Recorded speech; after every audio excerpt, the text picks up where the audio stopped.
يا رايحين على مصر مين يبعت سلامي في كلمتين يا هلا الله، مشتاق لناسها الطيبين ودي ياما فيها مخلصين يا ما شاء الله.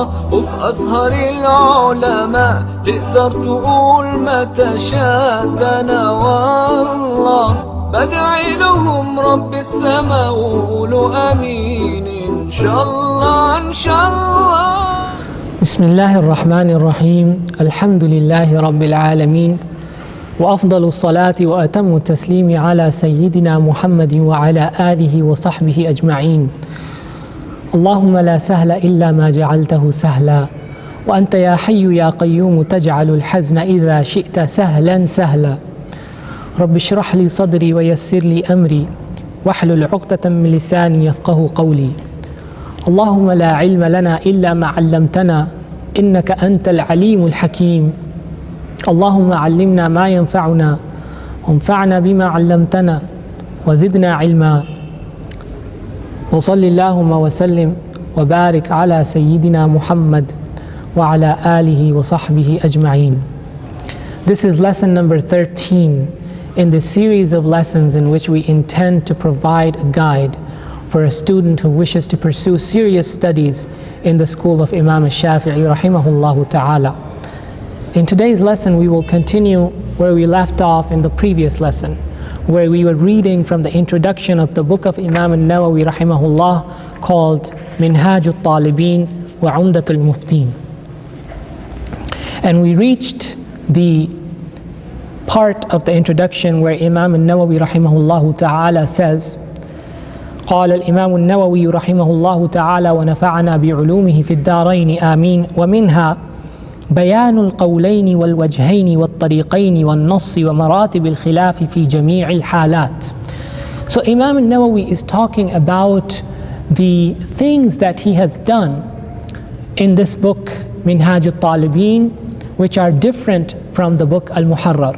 He says that he summarized the Muharrar for certain reasons and that he has added certain things to the Muharrar. And he's talking about the things that he has added to the book Al-Muharrar. And among those things is this: بيان القولين والوجهين والطريقين والنص ومراتب الخلاف في جميع الحالات. So there's a number of things that he is talking about here. The first one is بيان القولين. بيان القولين.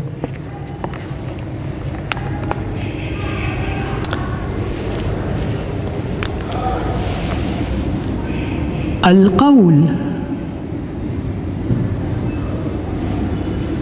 in the terminology of Minhaj Al-talibin, as well as generally the later books of the Shafi'i school, refers to an opinion of Imam al-Shafi'i.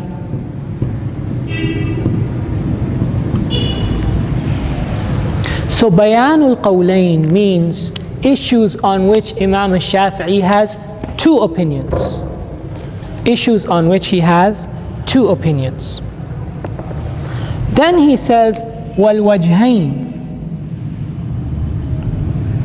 Al-wajh is an opinion of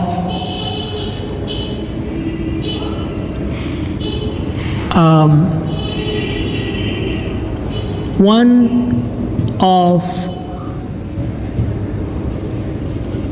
Ashab al-wujuh.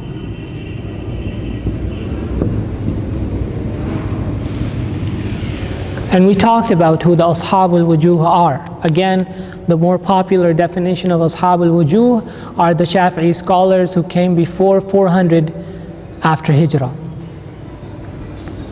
So on issues on which there is no explicit opinion of Imam al-Shafi'i, there might be opinions of one of the Ashab al-wujuh or some of the Ashab al-wujuh. And those opinions are referred to with the term wajh.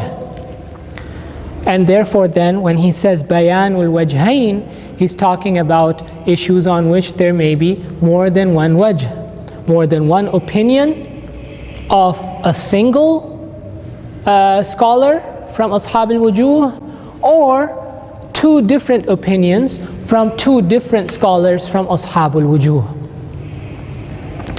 And then he says, وَالطَّرِيقَيْن.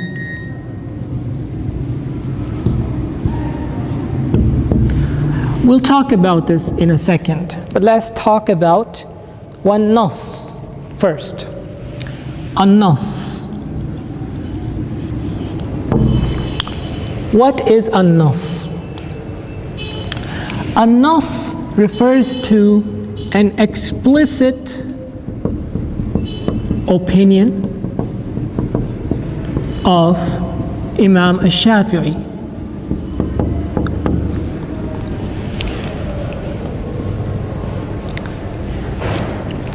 Now the question is, what's the difference between an-nas and al-qawl?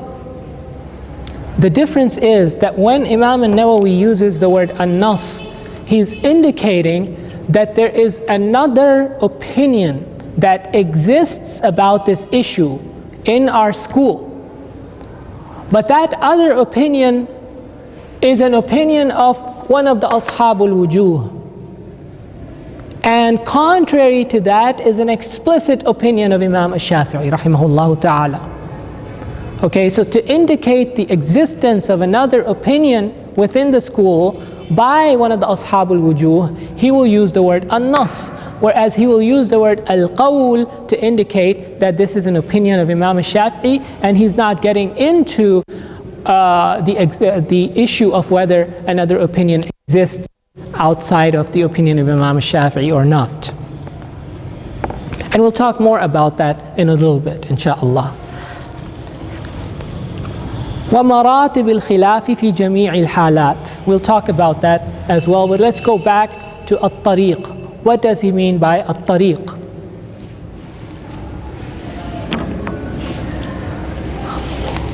فَالطَّرِيقَيْن وَبَيَانِ الطَّرِيقَيْن.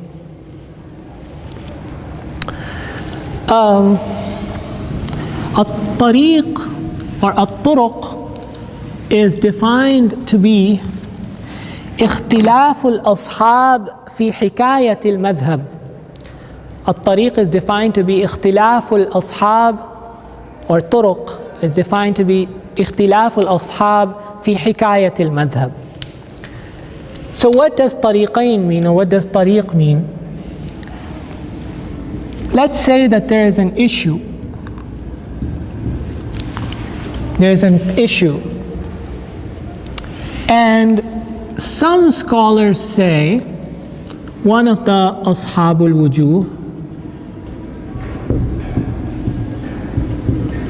claims that on this particular issue, Imam al-Shafi'i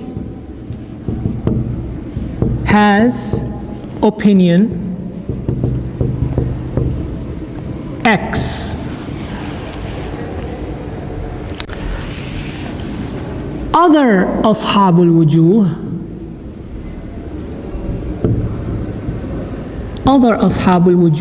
say that on the same issue, Imam al-Shafi'i has opinion X, but he also has opinion Y. So some Ashab al-Wujuh are claiming that on this issue Imam al-Shafi'i only has one opinion. Other Ashab al-Wujuh are claiming on this same issue that Imam al-Shafi'i has opinion X as well as opinion Y. He held two different opinions on this issue according to these people. And they would add that out of these two opinions, this one is the stronger opinion, and this one is the weaker opinion. Whereas this group says that he only held this opinion, he didn't even hold the other opinion, in other words. So this is an example of اختلاف الأصحاب في حكاية المذهب, the disagreement of the ashab about what the madhab actually is. Okay, So these two would be referred to as at-tariqan. These are two tariqs. One, two. Two tariqs. Okay, about what the opinion of Imam al-Shafi'i is on this particular issue. So that's what he means by bayanu at-tariqain. And then he says, وَمَرَاتِبِ الْخِلَافِ فِي جَمِيعِ الْحَالَاتِ. And I will also mention the level of disagreement. The level of disagreement in all cases. What does he mean by level of disagreement? He explains. He says, فَحَيْثُ أَقُولُ فِي الْأَظْهَرِ أَوِ الْمَشْهُورِ فَمِنَ الْقَوْلَيْنِ أَوِ الْأَقْوَالِ فَإِنْ قَوِيَ الْخِلَافُ قُلْتُ الْأَظْهَرِ وَإِلَّا فَالْمَشْهُورِ.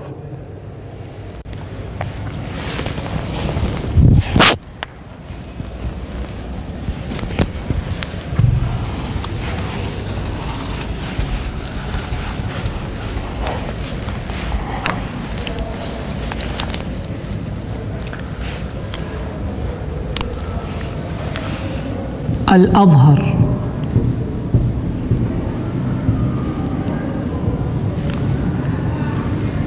Al-Mashhur,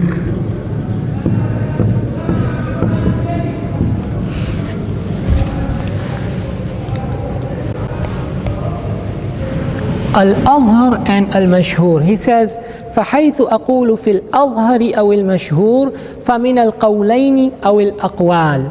If Imam al-Shafi'i mentions a ruling, he says X is required. Or let's use an Arabic phrase.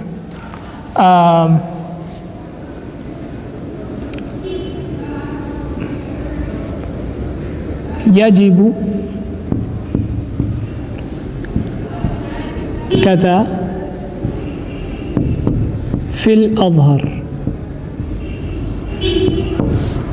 Versus if he says يجب كذا في المشهور. What does he mean by this? He's saying that first of all, both words al-Azhar and al-Mashhur mean that this is an opinion of Imam al-Shafi'i himself. This is an opinion of Imam al-Shafi'i himself.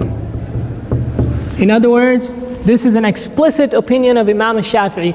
This is something that Imam al-Shafi'i talked about himself. This is not an opinion that is of the later ashab.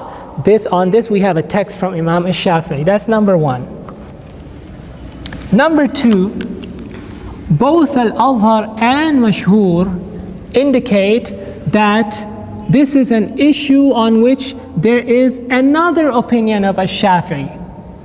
So on this issue, there is another opinion of al-Shafi'i.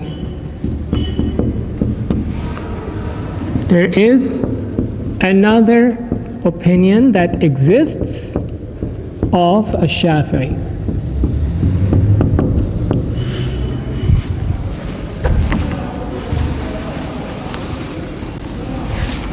So both the terms Azhar and Mashhur indicate to us that this is an issue on which there are multiple opinions. This is an issue on which there are multiple opinions, and those opinions belong to Imam al-Shafi'i himself. Those opinions belong to Imam al-Shafi'i himself. Then the difference between al-Azhar and the Mashhur is that this opinion in the case of al-Azhar is strong, whereas in the case of al-Mashhur, this opinion is weak.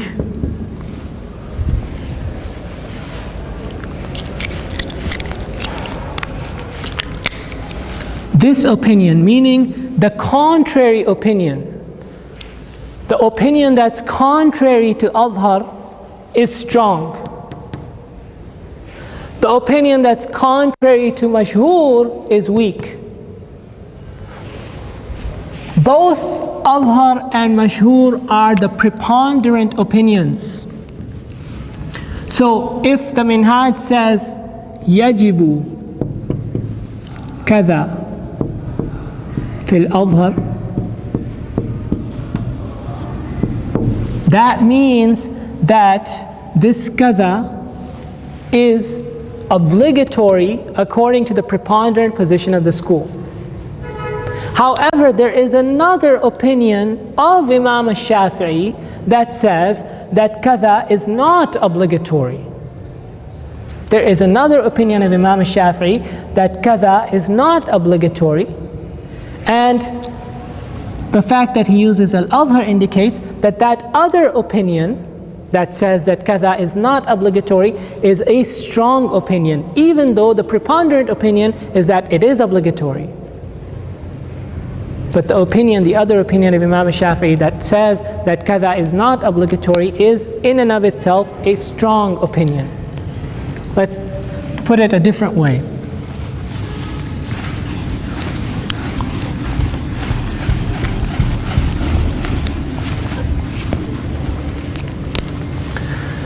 There is an issue.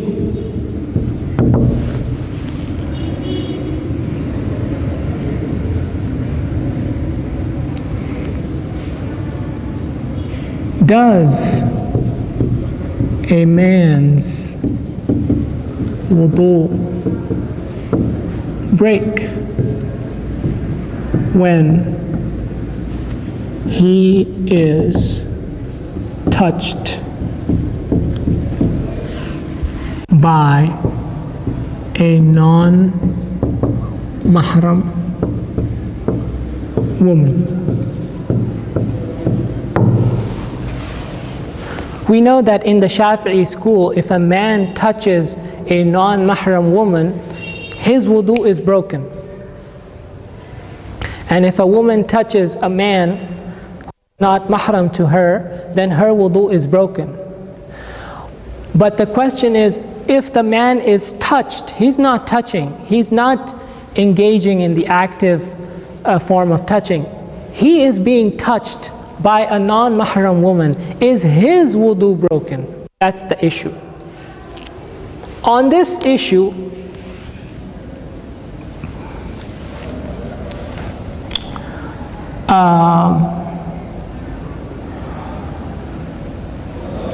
Imam al-Nawawi would say in Minhaj Al-talibin, Al-lamisu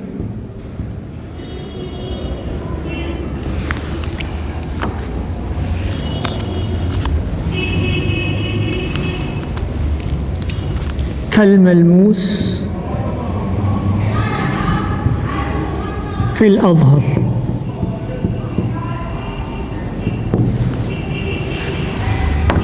That the one who is touched is treated just like the one who is touching. Fil Azhar. And what this tells us, therefore, is that on this issue, does a man's wudu break when he is touched by a non-mahram woman? On this issue, there are, first of all, the answer is that the preponderant position is that, yes.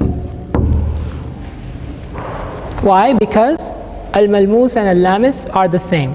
If the one touching, their wudu is broken, then the one touched, their wudu is also broken. The answer is yes, the man's wudu breaks when he's touched by a non-mahram woman. That's the preponderant position. Now, but there is another opinion. There is another opinion, which is an opinion of Imam al-Shafi'i.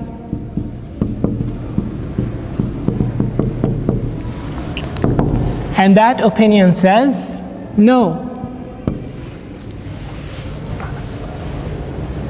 No, the man's wudu is not broken when he's touched by a non-mahram woman. Her wudu is broken. That's another opinion of Imam Shafi'i. That's not the preponderant opinion. This is the preponderant opinion. Okay? Now, having said that this is the preponderant opinion, there is another opinion. We just said there is another opinion. This opinion, it's weak compared to the preponderant opinion, yes. But how weak is it? Is it really weak? Or is it pretty strong, but not strong enough to be preponderant? Weaker than the preponderant opinion, but strong in and of itself. It's strong in and of itself. This position is a strong position, meaning that it has a strong basis. It has an authentic basis. There is an authentic text that indicates that to us. There is a sound legal reasoning, sound analogy that indicates to us. Therefore, it has a strong basis and it is a strong position in and of itself. However, there is a stronger position, which is therefore the preponderant position. And both of these opinions belong to Imam al-Shafi'i himself. That, all of that is what the word Al-Azhar tells us. Al-Azhar therefore tells us that this is the preponderant position, number one. Number two, that this is an issue on which there is another position, number two. Number three, that the two positions on this issue are both attributed to Imam al-Shafi'i himself. And number four, that the non-preponderant position in this issue is a strong position. It is a strong opinion. It has a strong basis. That is what Al-Azhar indicates. Now, let's change that to mashhur. What happens if we were to use the word mashhur? In this example, the word that is actually used is Al-Azhar. But let's just say hypothetically, if it said Al-Mashhur, then what would happen? That would indicate to us also that the preponderant answer to this question is yes, that there is another opinion of Imam al-Shafi'i that says no. Okay, so far Al-Azhar and Al-Mashhur are the same. Where is the difference? The difference is here. When he uses the word Al-Mashhur, that means that this other opinion is weak, meaning that it has a weak basis. Or if you want to say, very weak basis. The reasoning behind this opinion, when the word mashhur is used, that indicates that the reasoning behind this opinion is either a very weak hadith or a weak hadith or a very weak analogy. And therefore, the preponderant position is called al-mashhur, to indicate that the contrary position is weak. Whereas Al-Azhar is used to show that the contrary position is strong in and of itself, even though it's not the preponderant position. So I hope that clarifies the distinction between Al-Azhar and Al-Mashhur.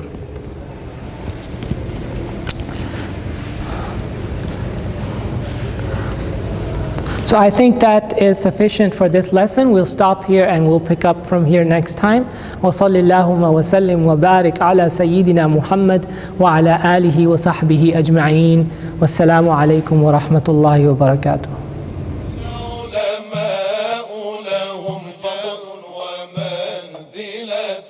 ووجههم عند مولى الفضل مقبول قوم إلى الله قد شدت عزائمهم وحبلهم بحبال الله موصول قوم على الملة السمحاء قد فطروا وشأنهم مع كتاب الله منقول أعطاهم الله ما شاءوا وأكرمهم كذاك قال الذي وفاه جبريل يا ربنا خذ بنا قلبا لساحتهم لنستريح ويحمى القال والقيل العلماء لهم جاه